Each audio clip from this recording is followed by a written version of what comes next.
있겠습니다. 예후의 제7년에 요아스가 왕이 되어 예루살렘에서 40년간 통치하니라. 그의 어머니의 이름은 시비아라 브엘세바 사람이더라. 요아스는 제사장 여호야다가 그를 교훈하는 모든 날 동안에는 여호와 보시기에 정직히 행하였으되 다만 산당들을 제거하지 아니하였으므로 백성이 여전히 산당에서 제사하며 분향하였더라.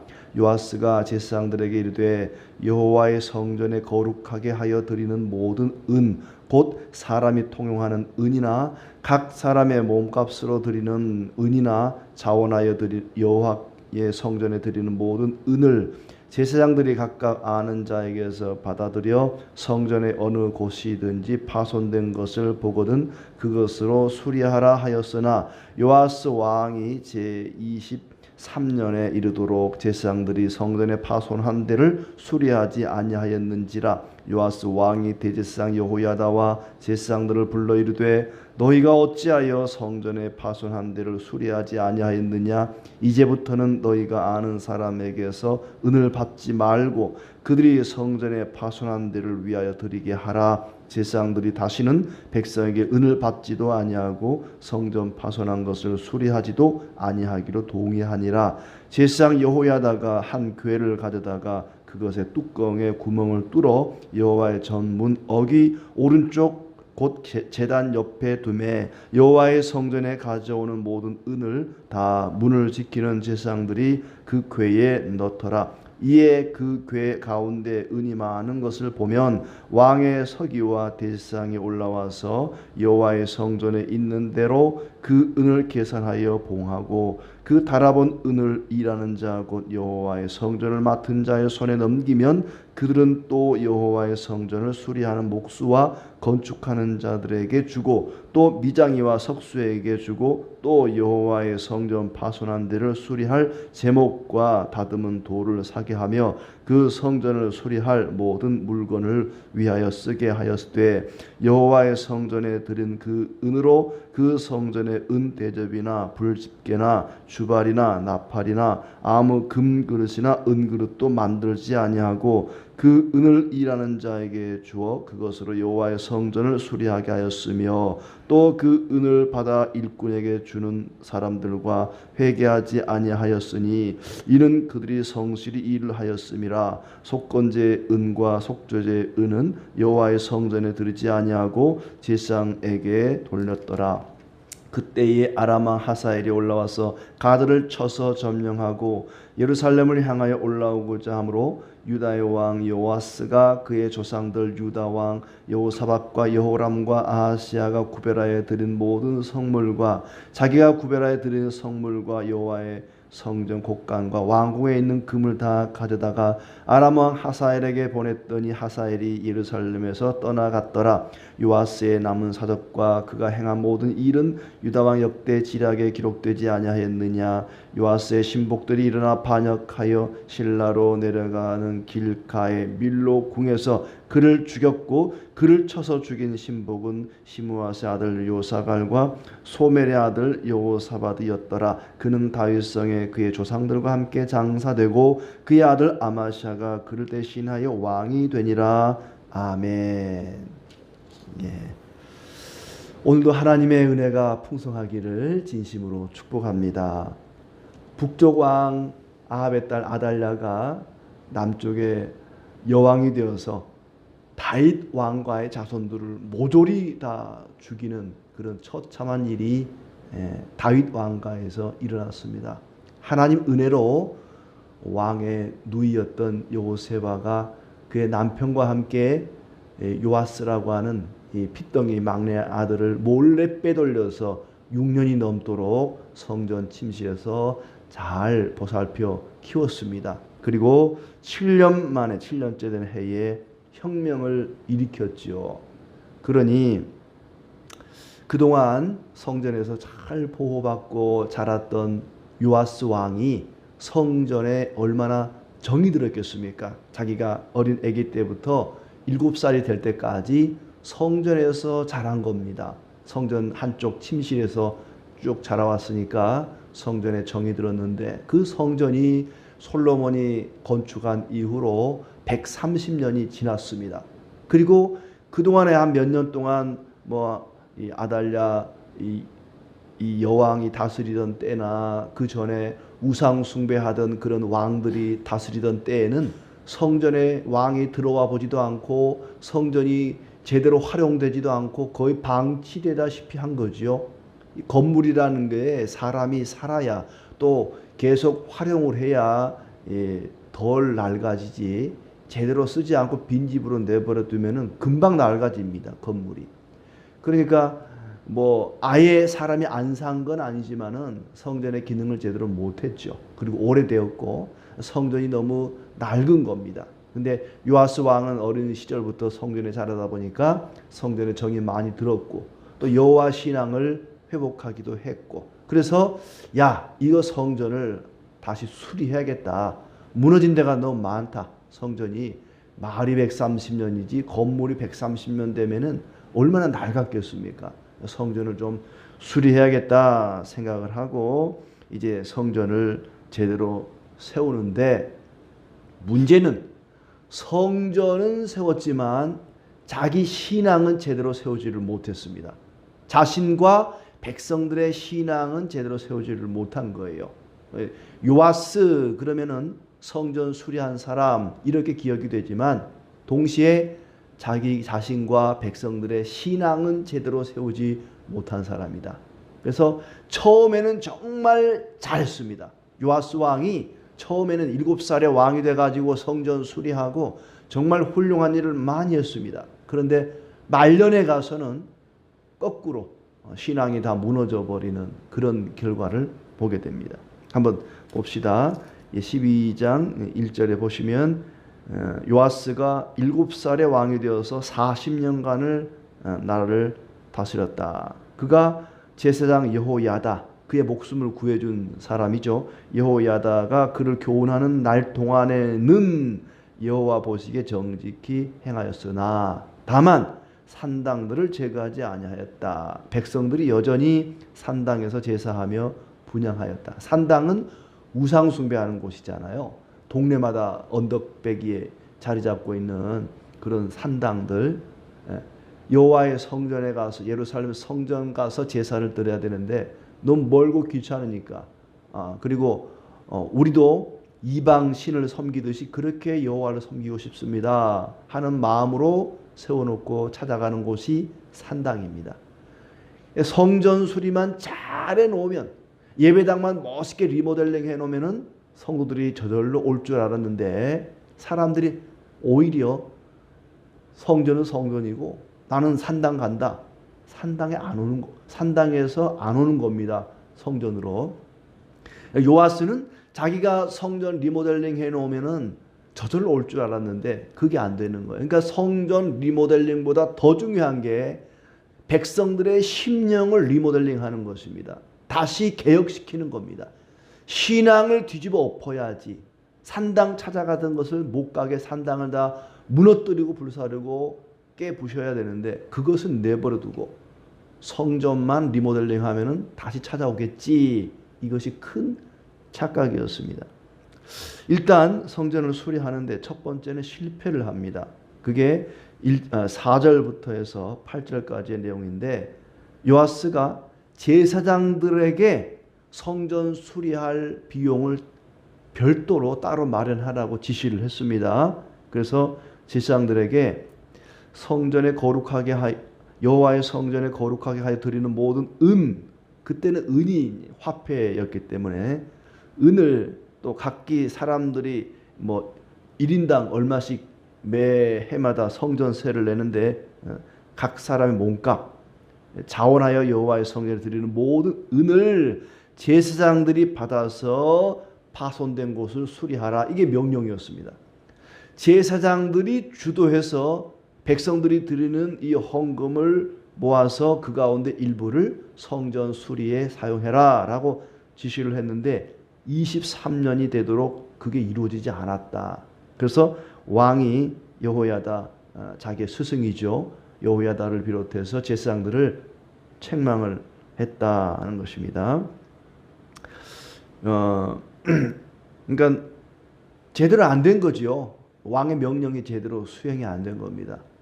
왜 그렇게 되었는지 이렇게 보면 제사장들은 제사 드리는 일에 집중을 합니다. 그러니까 자기가 본래 하던 일이 따로 있는데 이 사람들에게 성전 수리까지 같이 맡기니까 이게 제대로 안 되는 거예요. 무려 23년 동안 수리하지를 못했다. 요아스가 그들을 책망하고 왜 성전 수리를 여태 안 했느냐. 이제부터 파손한 데를 위하여 따로 건축원금을 따로 드려라. 따로 드리게 해라. 일반 재정에서 성전 리모델링 할 비용을 따로 빼내서 수리하라 그랬더니 이게 안 되는 거예요. 그래서 별도의 제사장들이 더 이상 그 일에 관여하지 마라. 제사장들은 그 비용이나 또 수고를 성전 수리하는데 이용하지 마라. 8절에 제사장들이 다시는 백성에게 은을 받지도 아니하고 성전 파손한 것을 수리하지도 아니하기로 동의하니라. 그리고는 별도로 따로 건축원금을 하게 하고 그것을 건축하는 사람들에게 맡기라 이겁니다. 제사장들이 그 일을 관할하지 말고 성전 리모델링 하는 일은 별도의 사람들이 하게 하고 별도의 헌금을 하게 해라. 그래서 9절에 보면 여호야다가 한 궤를 헌금함을 따로 그 위에 구멍을 뚫어서 이제 문 어귀에다가 갖다 놓았고 거기다가 사람들이 이제 헌금을 하게 한 겁니다. 10절 그 궤 가운데 은이 많이 모이면 왕의 서기와 대사장이 올라와서 성전에 있는 대로 그 은을 계산하여 봉헌했다. 따로 별도의 건축헌금 할 수 있는 함을 마련해서 거기다가 헌금하게 하고 그것을 일반 재정과는 분리해서 하나님께 드리면 그것을 이제 담당자에게 넘겨주고 그 담당자는 일꾼들에게 재료도 사고 11절 그 달아본 은을 일하는 자 성전 맡은 자의 손에 넘기면 그 사람은 성전 수리하는 목수와 건축하는 자 미장이 석수에게 일꾼들에게 주고 또 필요한 제목 다듬은 돌 이런 재료들을 사게 하고 물건을 위하여 쓰게 했다. 그렇게 들여진 헌금, 건축헌금을 가지고는 일반적인 집기들, 금그릇이나 불집게나 이런 것들은 만들지 않았다. 일반 성전 기구들은 만들지 않고 오로지 리모델링 비용으로만 따로 썼다. 전문가들을 따로 구분하고 또 건축헌금은 따로 구분하고 일반 재정과 구분해서 일을 맡겼다. 자, 이렇게 해서 성전 수리가 잘 진행되게 됐고 또 얼마나 일꾼들이 성실하게 일을 하는지 회계하지 않았다. 회계는 여의예요. 돈을 세지 않았다는 거. 헌금 들어오는 대로 그대로 건축 담당자에게 주면 그 사람은 인부들에게 인건비 지출하고 재료비 지출하고 이렇게 성전 리모델링이 진행이 됐다는 것입니다. 그러니까 교회 재정은 사실 그래야 됩니다. 헌금은 계수하는 게 아닙니다.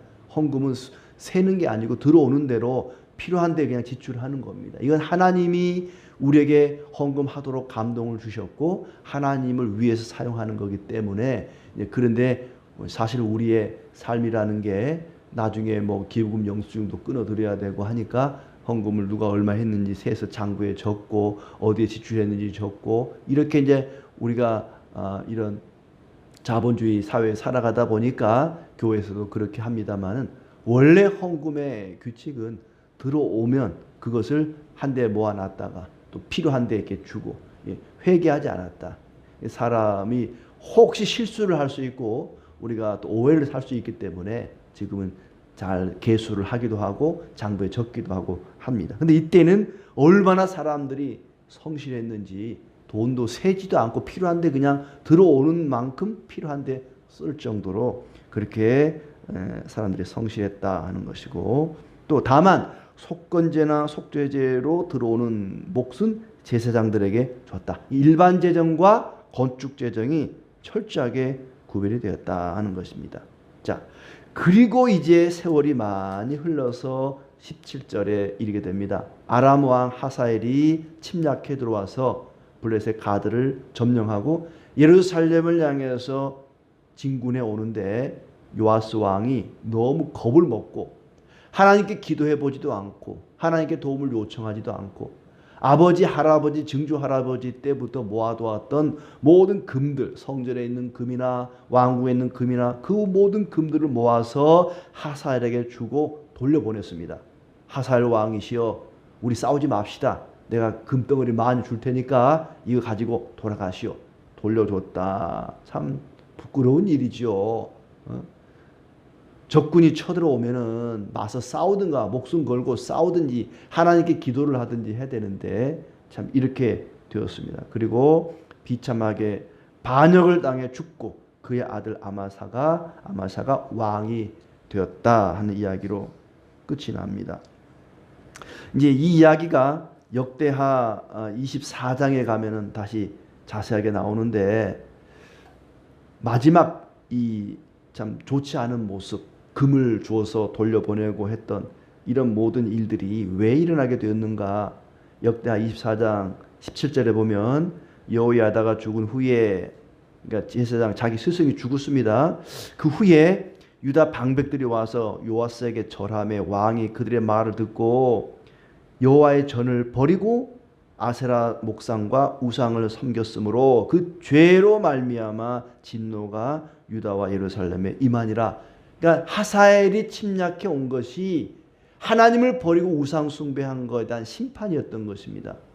여호야다가 살아있을 때, 아까 우리가 읽었던 3절 말씀에 여호야다가 그를 교훈하는 모든 날 동안에만 여호와 보시기 정직하게 행한 것이고, 죽고 나니까 우상 숭배에 빠지게 된 것이죠. 그리고 여호야다의 아들 스가랴가 그러지 말라고, 너희가 여호와를 버렸으므로 여호와께서 너희를 버렸느니라 책망을 하니까 여호야다의 아들, 자기 스승의 아들을 돌로 쳐서 죽였습니다. 참 안타깝고 어리석은 일이지요. 여호야다가 살아있을 동안에만, 하나님 말씀을 가르쳐주는 자기 스승이 살아있을 동안에만 하나님을 제대로 섬겼고, 그가 죽고 난 뒤에는 우상 숭배에 빠졌다는 것입니다. 그리고 그것을 만류하는 스가랴 선지자를 돌로 쳐서 죽였다. 참 어중간한 개혁은 아예 안 하느니만 못한 것입니다. 신앙 생활을 처음 시작할 때는 참 좋았습니다. 이 어린 시절부터 유아부 때부터 요아스는 성전 안에서 살았으니까 아주 어린 주일학교 신앙생활을 아주 잘했던 사람인데, 커가면서 왕이 되고 스승이 세상 떠나고 난 뒤에는 어리석게도 우상 숭배에 빠지고 말았다. 처음 신앙생활 할 때, 신앙이 어릴 때는 다른 사람을 의지할 수 있습니다.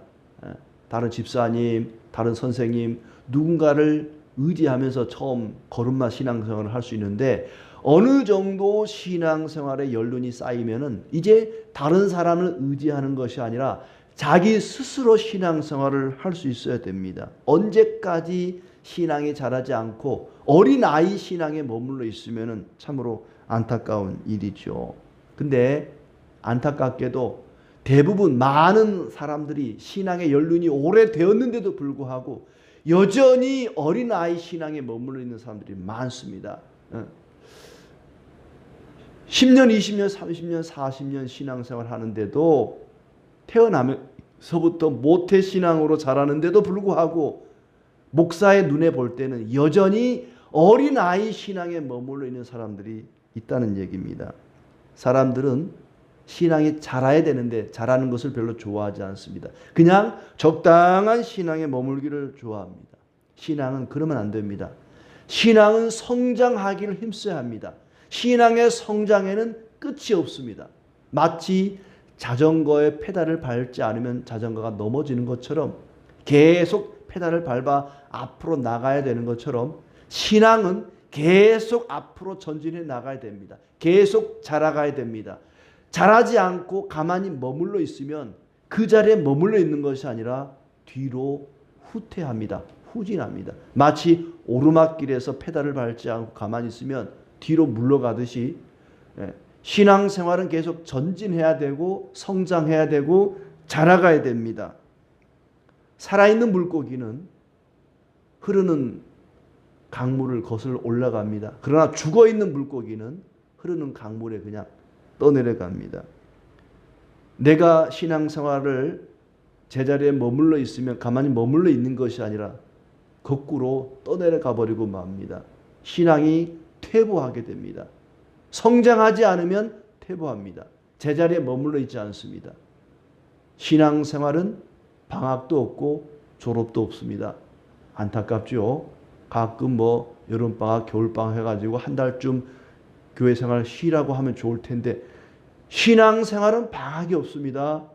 또 졸업도 없습니다. 끊임없이 성장하고 자라가야 됩니다. 그렇지 않으면 제자리에 머물러 있는 것이 아니라 퇴보하게 됩니다. 처음 신앙은 참 좋았습니다. 요아스가. 그러나 마지막 신앙은 너무나 좋지 않았습니다. 처음과 끝까지 우리의 신앙을 성장해 나가고 자라가고 아름다운 신앙으로 마무리가 되기를 진심으로 축복합니다.